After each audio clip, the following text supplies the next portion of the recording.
दोस्तों, क्या आप सभी को ये पता है कि जो मून है उसकी एक्चुअल ग्रेविटी क्या है?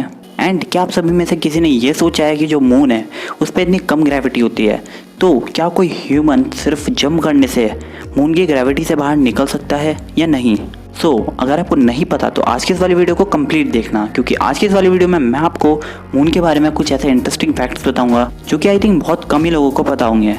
यहाँ पे सबसे पहले मैं आपको बता दूं कि मून की ग्रेविटी कितनी होती है, और आप में से जितने लोगों को पता होगा वो यही बोलेंगे कि मून के पास जीरो ग्रेविटी होती है। लेकिन जीरो ग्रेविटी एक मिथ है।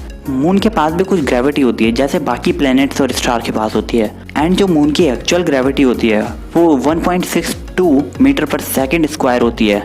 एंड जस्ट एज्यूम अगर मून के पास जीरो ग्रेविटी होती है तो वहाँ पे कोई लैंड या फिर कोई खड़ा हो ही नहीं सकता। एंड आप में से कभी किसी ने भी ये कभी सोचा है कि जो मून है उस पर बहुत कम ग्रेविटी होती है? अगर वहाँ पे जो जाने वाले एस्ट्रोनॉट होते हैं वो क्या जंप करने से मून की ग्रेविटी से बाहर निकल सकते हैं या नहीं?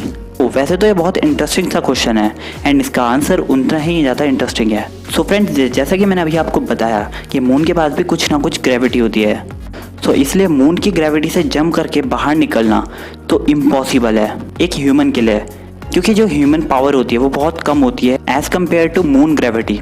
और अगर हमें मून की ग्रेविटी से निकलना है तो उसके लिए मिनिमम से मिनिमम 2400 मीटर पर सेकंड या फिर 2 माइल्स पर सेकंड की हमें वेलोसिटी चाहिए।